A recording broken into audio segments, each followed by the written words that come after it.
It's the story of a young prince with great ambition. A king who took power by force.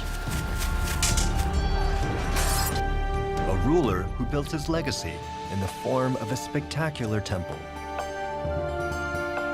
Towering 100 feet above the Taj Mahal and containing more stone than the Great Pyramid of Giza. It is the largest sacred structure anywhere on the face of the earth. Cambodia's extraordinary Angkor Wat. Early Western visitors were so awestruck by the ancient temple, they believed it was built by Alexander the Great or the ancient Romans. Of course, they were wrong. The builders of Angkor Wat were the ancient Khmer, the great and mysterious civilization that dominated much of Southeast Asia for 6 centuries and left behind one of the greatest architectural wonders ever created by human hands.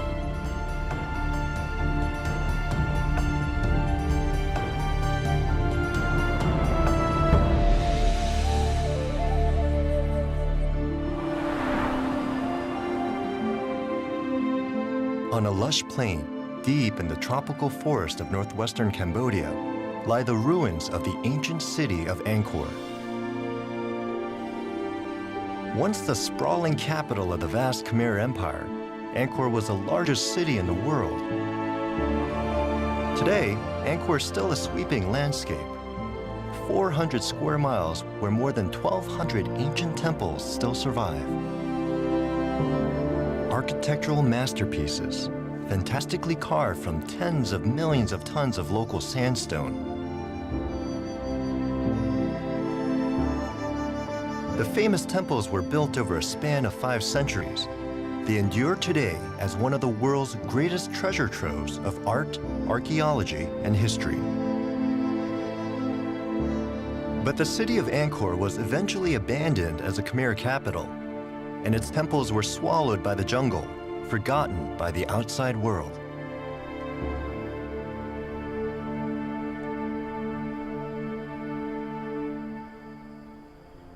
Not until the 19th century was the most famous of all the Angkor structures brought to the attention of the West. In January of 1860, the French naturalist Henri Mouot wrote, "One of these temples, a rival to that of Solomon and erected by some ancient Michelangelo, might take an honorable place beside our most beautiful buildings. It is grander than anything left to us by Greece or Rome."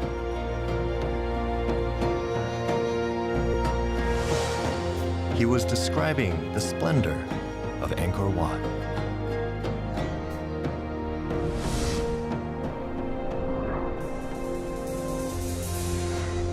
When Smithsonian Magazine listed 28 places to see before you die, it called Angkor Wat a temple so magnificent it could only have been built by divine inspiration. And so it was. Inspired by gods, built by a man you've probably never heard of, but whose story is one of the world's great legends. Hi, my name is Yul Kwan, and it's my honor to take you on a journey back in time to discover the secrets of Angkor and relive the adventures of its creator, a ruler called Suryavarman II. 900 years ago, he led the Khmer Empire in what is today Cambodia, and this temple is his legacy. More than 1 million people visit here every year, overcome by its size and grandeur. But if you think this place is beautiful now, just wait till you see it in its glory days. This is a story of Angkor Wat. In the 12th century AD, a young man with royal blood was coming of age in the Khmer countryside.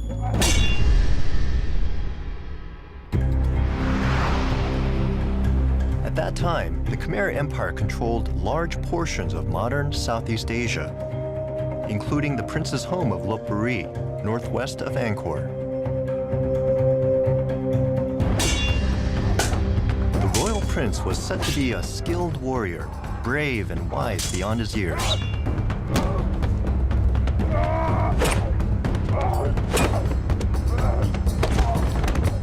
He came to the attention of a prominent Hindu priest, Divakara Pandita, a a religious leader with great influence in matters of state.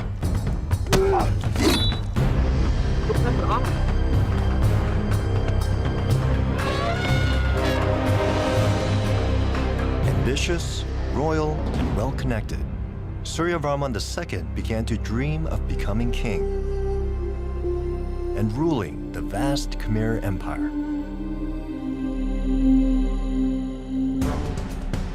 Under the rule of Dharanendravarman, the turn of the 12th century was a time of chaos and fragmentation in the kingdom. His reign was marked by power struggles and turmoil. The aging Dharanendravarman was an ineffectual ruler who never succeeded in bringing order to his sprawling territories. Opposing factions arose throughout the empire. The young prince's clan gained influence in the north, while the older royal clans were pushed south. Divakara Pandita and other powerful priests backed the young prince, hoping he could unify the empire and bring harmony to the fractured kingdom.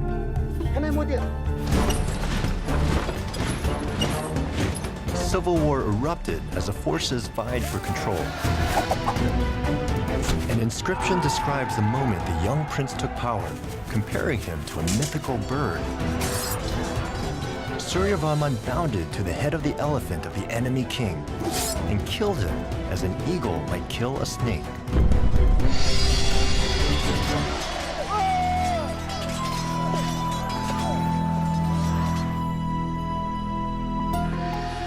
Suryavarman II was only 17 years old when he seized control of the Khmer Empire in 1113 AD.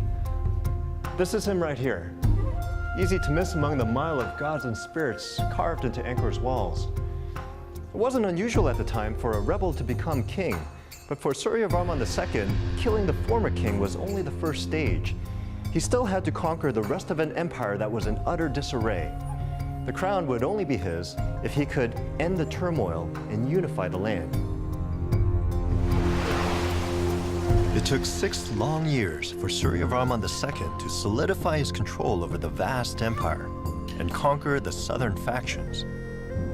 But now, at last, the entire Khmer Empire was united under a single ruler, and peace was finally restored. Suryavarman's soldiers and subjects took an oath of loyalty that strengthened his realm. We will serve no other king. We will sacrifice our lives for our king in the face of war. We will be reborn in the 32 hells if we break our oath.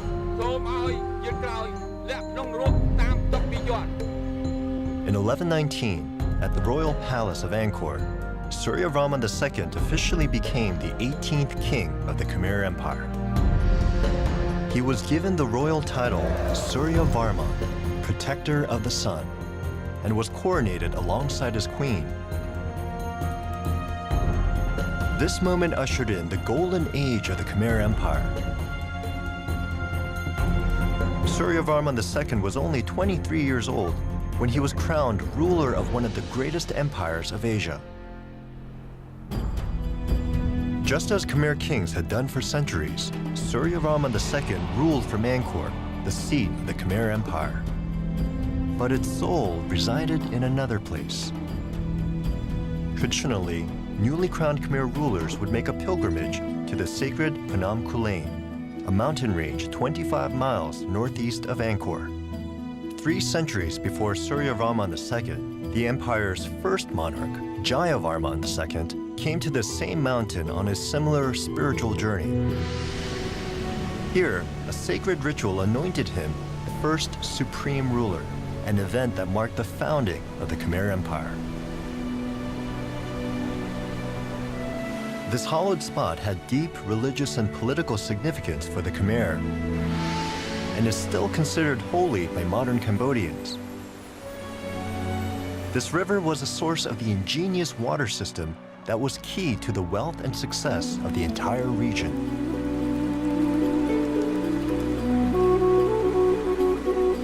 The religion of the early Khmer Empire was Hinduism, and this sacred mountain is richly carved with images of Hindu deities, including Vishnu. The river here flows over other sacred icons. 1,000 linga rise from the riverbed. Carved over the centuries during the dry seasons, these stone phalluses are symbols of fertility and the male creative force.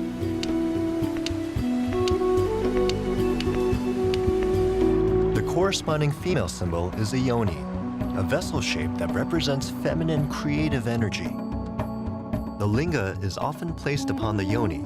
Together, the two forms symbolize the indivisible connection between male and female, the union from which all life springs. Waters that washed over these sacred stone carvings were thought to carry fertility and abundance to the lands of the empire. Metaphorically, these waters also conveyed the power of the king throughout his kingdom. A king's power was also expressed by monumental architectural structures. It was customary for a Khmer ruler to build one or more temples during his reign, usually dedicated to the god Vishnu. The third Khmer king, Indravarman, built this red brick temple in 879 AD. It's called Priyako, and he built it in honor of his ancestors. Bindaya Sri Temple was built more than a century later. Its name means Citadel of Beauty. Its famous carvings are still considered among the highest achievements of Khmer art.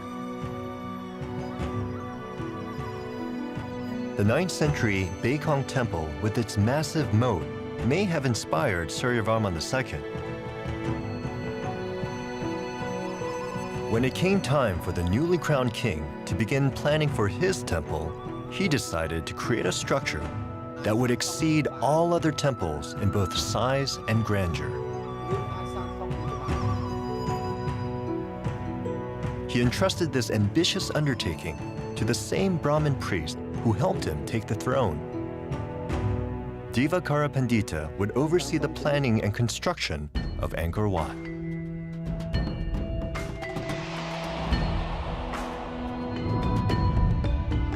Within the city of Angkor, Suryavarman's temple would follow the customary structure of other Khmer shrines. Khmer temples represent the mythical Mount Meru, the center of the universe and home of the gods according to Hindu cosmology. But the temple Suryavarman planned was on a scale that would dwarf all other temples anywhere in the world. A scale that would tax every ounce of skill, ingenuity, and technology of his entire empire. Think about this. In medieval Europe, at around the same time, people were building cathedrals that took centuries to complete. Meanwhile, here in Asia, the builders of Angkor Wat somehow created a temple that was far larger and in some ways more complicated in less than 4 decades. So how'd they do it? Well, archaeologists and engineers have been trying to solve the mysteries of Angkor Wat's construction since the 19th century, and they've managed to uncover some, but not all of its secrets. It was around the year 1120 AD when an army of construction workers took on what must have seemed like mission impossible. On a swampy forest plain, they would build the largest sacred structure in the known world.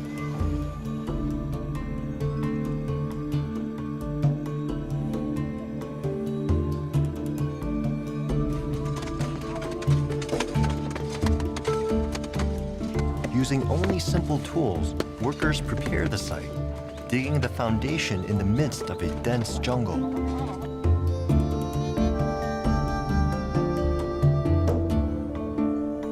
One clue to exactly how they prepared the foundation was discovered in the nearby Bayon Temple, built several decades after Angkor Wat. In this carving, laborers work side by side, beating the ground with long wooden poles. It's believed the relief illustrates how the builder solved one of the most vexing problems of Angkor Wat's construction.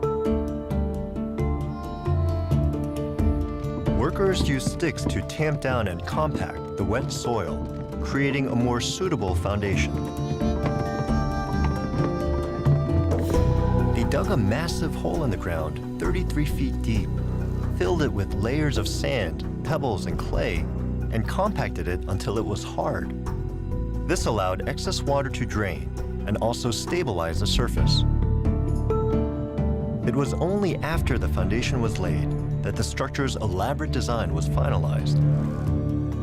The massive compound would be almost a square mile and would be surrounded by a moat 660 feet wide.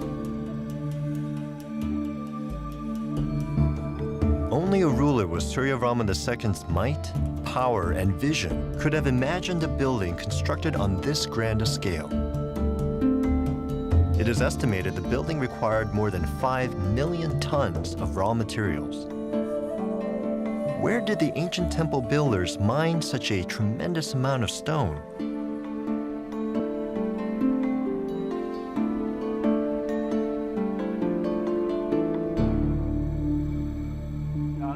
Gray sandstone was used to build Angkor Wat. It was quarried from Phnom Kulen, a mountain over 24 miles northeast of the site. The sacred mountain of Phnom Kulen proved a great resource for the builders of Angkor Wat. The mountain's base is a massive 22-mile-long belt of sandstone, a plentiful source of high-quality building material.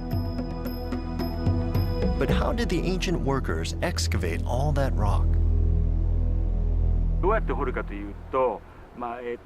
They used iron rods with sharp ends and dug a groove the size of the block they wanted to remove.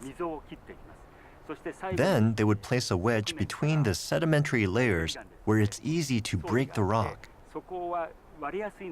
Or in some cases, several men worked together, pounding the rock and breaking it in order to pry it loose.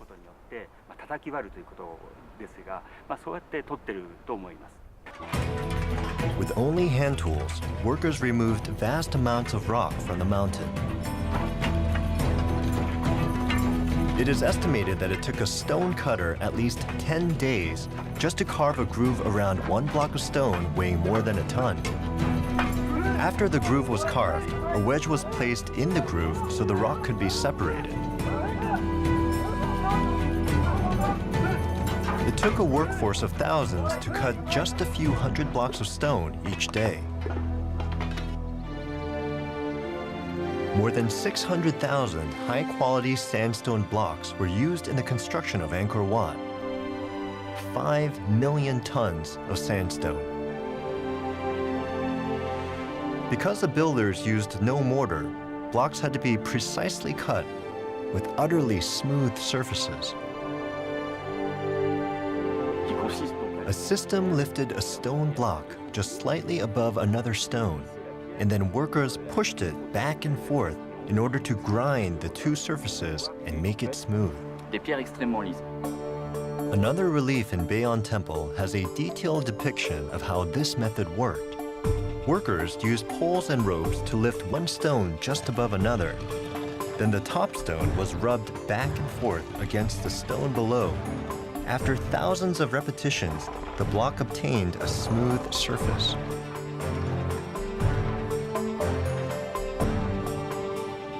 Exactly which Phnom Kulen quarry the stones came from remains a mystery. But a Japanese research team from Waseda University recently tested the stone's magnetic properties. Their findings reveal each stone's approximate age and geological distribution. But matching the stones back to a particular place or quarry in this mountainous belt is not simple or safe. Magnetic susceptibility is the inclination of rock to be drawn to a magnet. By measuring this, we can tell that they used 7 different quarries during the various different ages. Unfortunately, it's impossible to conduct research to find the exact location of the quarries in Phnom Kulen because the place is littered with mines. But according to research conducted by the French School of the Far East, there were numerous quarries at Phnom Kulen. Landmines left from Cambodia's 20th century civil war still litter the countryside, making research dangerous. Although the exact quarry locations are unknown, Testing reveals that stone used in 30 Angkor area temples came from 7 different Phnom Kulen quarries. However, nearly all of the stones of the Angkor Wat temple have magnetic levels of around 3. This means that the stones used to build the Angkor Wat temple almost certainly came from a single quarry in the Mount Kulen region.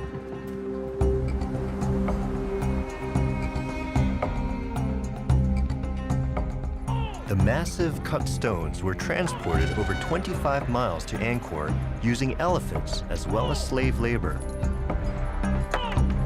Rods were drilled into the huge blocks so they could be pushed and pulled.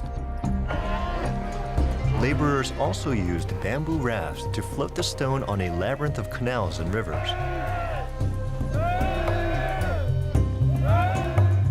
A river called the Siem Reap flows most of the way to the building site and then connects to a large natural lake just south of Angkor. After a journey of several weeks, they enter the last canal, and the rafts reach their final destination at Angkor Wat. Over the 37 years it took to build the temple, experts estimate that at least 20,000 people a day were needed. A throng of people who had to be transported, housed, and fed. It was a huge workforce by 12th century standards. This great labor force suggests the city as a whole also had a large population. But how large? One clue comes from a nearby temple, built later the same century. According to an inscription in Preah Khan, 97,480 village personnel were assigned to the smaller temple, while 100,000 farmers and slaves contributed to the temple's maintenance. Based on this, experts estimate that the population of the Khmer capital was at least 700,000. This means Angkor's population probably exceeded that of all 12th century cities. Paris had only 100,000 people at the time, and London had just 70,000. Only China's Kaifeng city was similar in size. One secret to how Angkor supported this large population lies in an ingenious system of waterways. Then, as now, agriculture centered on rice grown on the Angkor Plain. In addition to rice, other grains, fruits, and vegetables were also cultivated, just as they are today.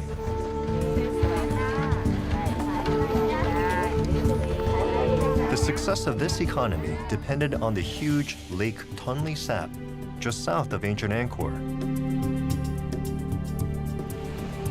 Irrigation canals assured one or more harvests, even in drought years. The lake was also a rich source of food.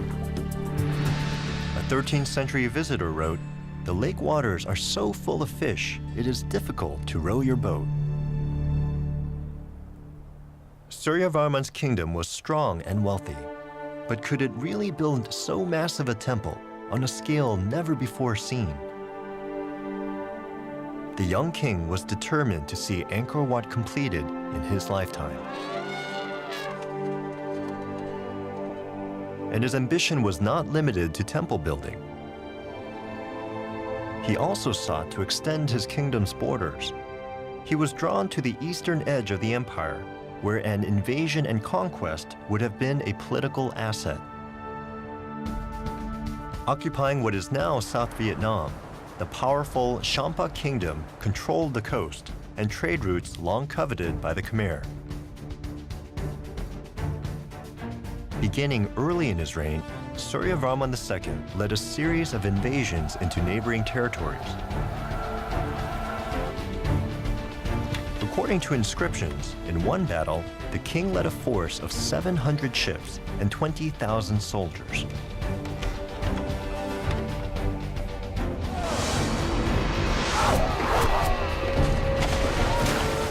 Armed only with bows, arrows, and spears, the warriors fought their enemies hand to hand.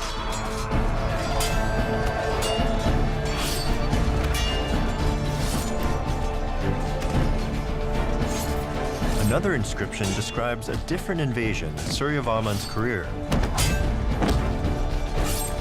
The ruler of Angkor turned his ambitions for conquest towards the Sham people. He invaded, taking the capital city and becoming the ruler of the territory. The Khmer Kingdom solidified its control of most of the Indochina Peninsula, including much of modern-day Thailand, Laos, and Vietnam. The Khmer armies took prisoners, and together with other slaves in the empire, they were likely used as forced labor to construct Angkor Wat. The huge construction project was made possible by slave labor, but it couldn't solve an unanticipated and alarming engineering problem. The first stone structures built on the site collapsed, and the human cost was high. The success of the entire project was at stake. No amount of slave labor could overcome the most serious challenge the builders faced. The site itself was a swamp and seemed completely unsuitable for a building the size and weight of the proposed temple. The soil was spongy and hard to work with, and water would flood in one season, then drain away the next. These days, engineers would use heavy machinery and reinforced concrete to tame nature's fury. But the Khmer builders had to be a bit more creative, and their solution became one of the ancient world's greatest feats of engineering. Angkor Wat is surrounded by a gigantic moat. More than 600 feet wide, it contains tens of millions of gallons of water. To the Hindu, the original designers of the temple, the moat symbolized the cosmic ocean. But besides its religious significance, it turns out the moat also has a practical purpose. Because this is swampland, without the moat, the monsoon rains would seep into the earth and push the buildings up. Then, in the dry season, the water would drain out of the land, making the buildings crumble. The huge moat surrounding the complex actually stabilizes the water content of the earth under the temple, keeping it consistent year-round so the earth doesn't heave. And they found other remarkable solutions to the challenges of pre-industrial construction. We have an artificial mountain, and we are sitting on the first floor. Yeah, they built a case from stone, and then they filled with sands and densified very much, and then the next case, and so step by step they got the mountain. And we can see inside there's sand, then there's laterite, which is this specific brownish stone in tropic countries, and then outside there's the sandstone. The central tower of Angkor Wat reaches 213 feet into the sky. The ancient architects had to figure out how to stack the massive stones without machinery. First, they built earthen ramps. Then, laborers and elephants dragged the stones up the ramps. Finally, it's believed they erected scaffolding and lifted each stone to the top. Remarkably, the temple was built from the inside out.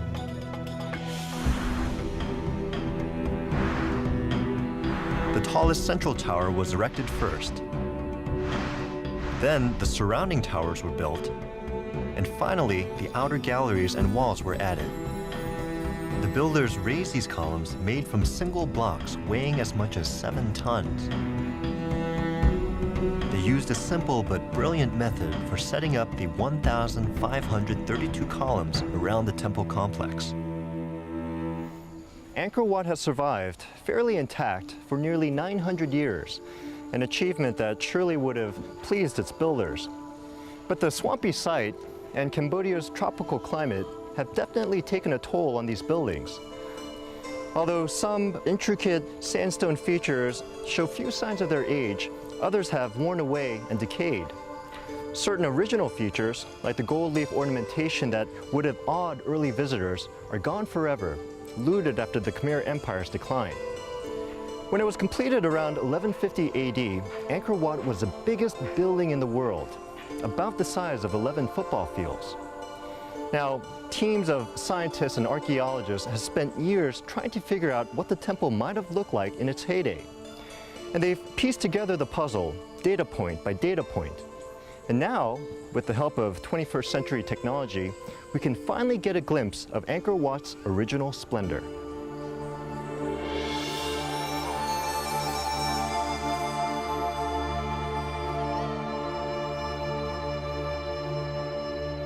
On peut imaginer donc que globalement, Many of the structures were close to white, but some of the sculptures were glazed in many colors. l'endroit où vous avez de la sculpture qui était au Most of the surviving colors are yellowish brown or red. de la polychromie, c'est-à-dire de la peinture. That's because the pigments had an iron oxide base, which lasts for a long time. Ocre dans les rouges, parce que c'est But the other colors, such as blue, yellow, and green, have all disappeared. donc ça reste très longtemps dans le temps. Par contre, les bleus, les jaunes, les verts ont disparu.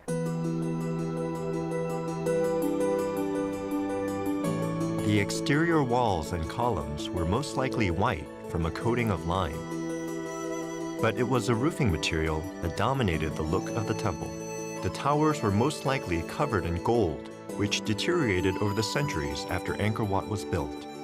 Some historians believe that the towers may even have been re-gilded by one or more of the rulers who followed Suryavarman II. It is easy to imagine that the plaster on all of the towers was used as a base layer for the gilding, which made the entire structure extremely ornate and visually striking. This computer image was created based on the opinions and research of scholars. White plastered walls contrast with the golden lintels and towers. On a bright day, the entire temple would have sparkled in the sun. Suryavarman II didn't live to see his fantastic temple completed, but he probably saw it in the later stages of construction. What did the king feel as he saw this magnificent structure taking shape? It was a palace fit for a god.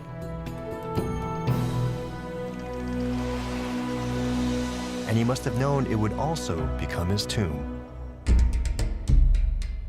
Only fragments of the wood that once covered the interior stone walls still remain. It's believed the wood was highly decorated, inlaid and ornamented with a wide variety of patterns. Gilded doors divided the chambers, and the gallery walls and ceilings would have been lavishly adorned. Since the king first set eyes on these galleries, millions more have journeyed to admire these dramatic scenes. The carvings encircle the entire outer gallery from floor to ceiling. Measuring 2,600 feet, it is the longest continuous bas-relief in the world.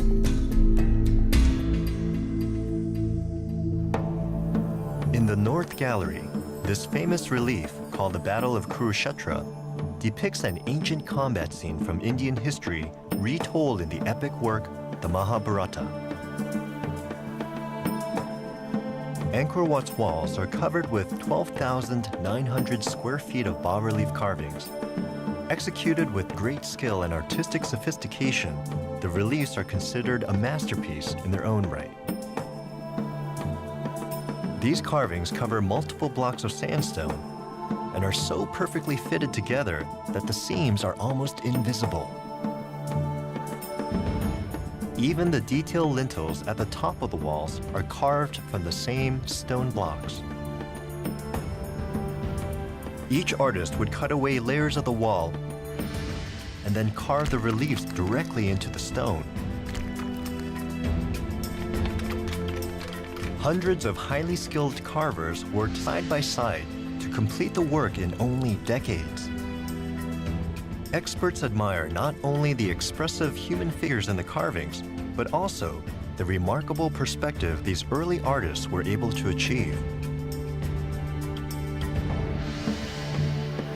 Continuing along to the southern gallery, visitors encounter a 260-foot depiction of Suryavarman II's full royal procession. Military leaders, priests, musicians, standard bearers, servants, and royalty all took their place in this carving.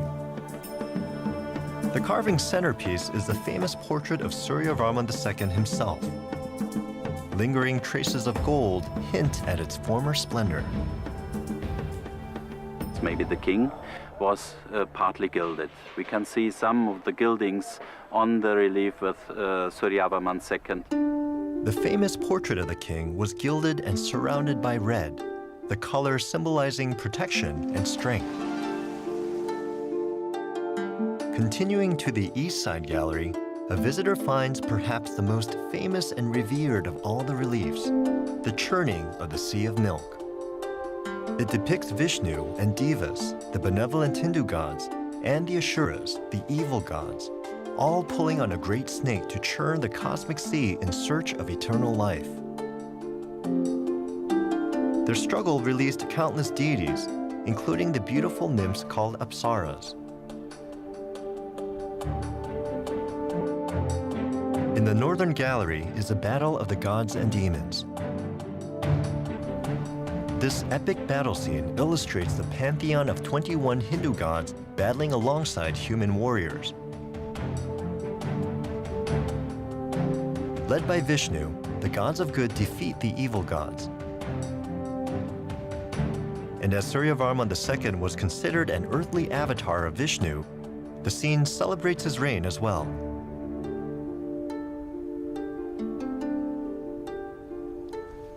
It could be said that the entire temple of Angkor Wat is a single work of art. The artifacts and engraved scenes aren't simply ornaments installed in the temple, they're carved into the very structure itself. Once the enormous blocks were in place, artists chiseled symbols, figures, and deities into virtually every surface of the sandstone. All of this dazzling creation forged into one extraordinary and sacred sculpture. Now, of all the carvings, these are some of the most popular. They're called apsaras, or in English, celestial nymphs, supernatural women who are said to dance for the gods. They supposedly had the power to change their shapes or influence whether a gambler won or lost. But someone wasn't taking any chances. There are nearly 1,800 of them depicted all around the temple.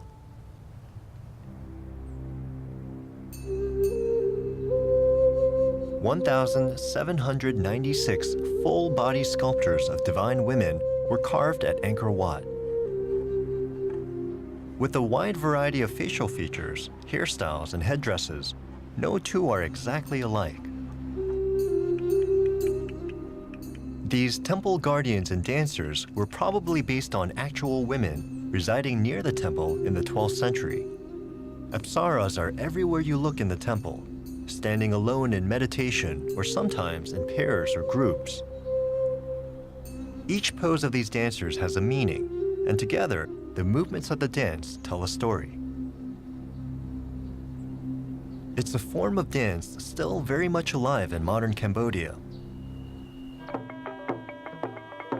Called the Apsara dance, this art form has passed from generation to generation in an unbroken line from the time of Suryavarman II and before. According to Hindu mythology, the gods made 600 million apsaras when they created the universe, and these celestial nymphs were released to the world when the deities churned the cosmic sea of milk. The temple of Angkor Wat probably had 3,000 or more apsara dancers assigned to it to entertain the king and his visitors as well as the gods.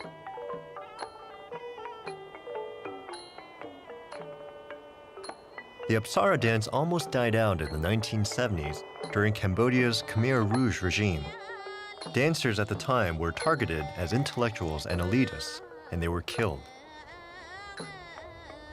Today, this ancient dance is once again a visible part of Cambodian culture. It has been recently revived by dancers studying Apsara carvings at Angkor Wat. Leaving behind the outer galleries, a visitor would next reach the second level of Angkor Wat.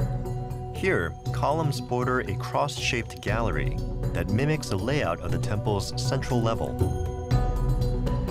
These galleries lead the way to a large pool where the king and the Brahmins purify themselves before performing rituals to the gods. Here, lingering traces of colors that covered the surfaces suggest how the temple once looked. At the center of the cruciform gallery is a column which is colored in 5 layers of paint that alternates between white and red. First, they used red pigment on a white background.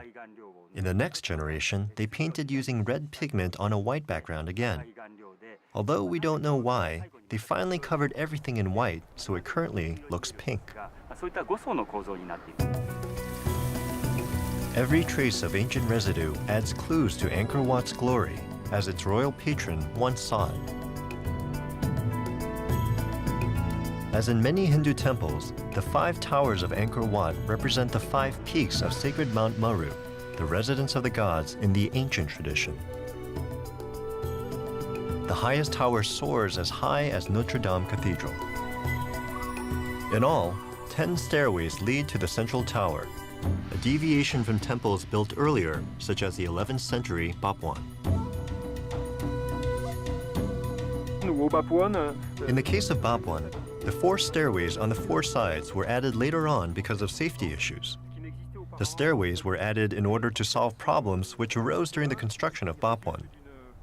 But in Angkor Wat, they were included in the plans from the very beginning of construction. As a result, a new and very special style of architecture was created.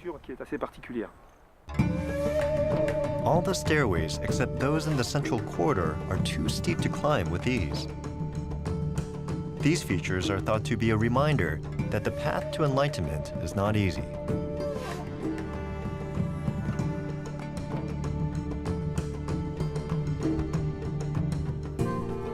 The moat symbolizing the great cosmic sea encloses 500 acres of land where the Temple of Angkor Wat sits at its majestic center. Although it is now a Buddhist sanctuary, Angkor Wat was built as a Hindu temple honoring Vishnu, the Hindu god Suryavarman II was closely associated with.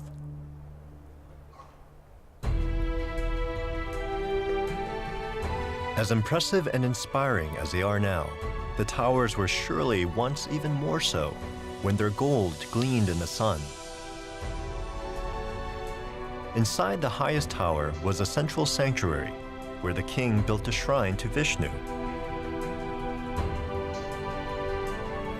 A golden statue of Vishnu reigned over the entire temple from this place of honor. Long after the reign of Suryavarman II, when the Khmer Empire became a Buddhist nation, the statue of Vishnu was replaced with the likeness of Buddha, which remains to this day. In the mid-12th century, when Suryavarman II visited his nearly completed masterpiece, he was nearing the end of his life and his reign. Suryavarman II's rule is considered the golden age of the Khmer Empire, and Angkor Wat is the ultimate symbol of his dynasty. It's not known exactly when the king died. It was probably around the year 1150 AD, not long after the completion of the temple. What happened next is unclear, because there are no records for the period after his death. But what we do know is that it was a time of great turmoil. The next king reigned only briefly before war and discord began sapping the empire of its strength. Suryavarman had conquered his part of the world, expanded his empire, and successfully created one of the world's greatest monuments. But of all his achievements, only Angkor Wat would stand the test of time. The image of Angkor Wat has graced the Cambodian flag since 1953, and it remains a source of great pride for modern Cambodians. Over the course of his 4-decade rule, Suryavarman II increased the Khmer Empire by more than 100,000 square miles, establishing himself as a great warrior king. When he was entombed in his own greatest creation, he was given the posthumous name Parama Vishnuloka, or he who has entered the heavenly world of Vishnu.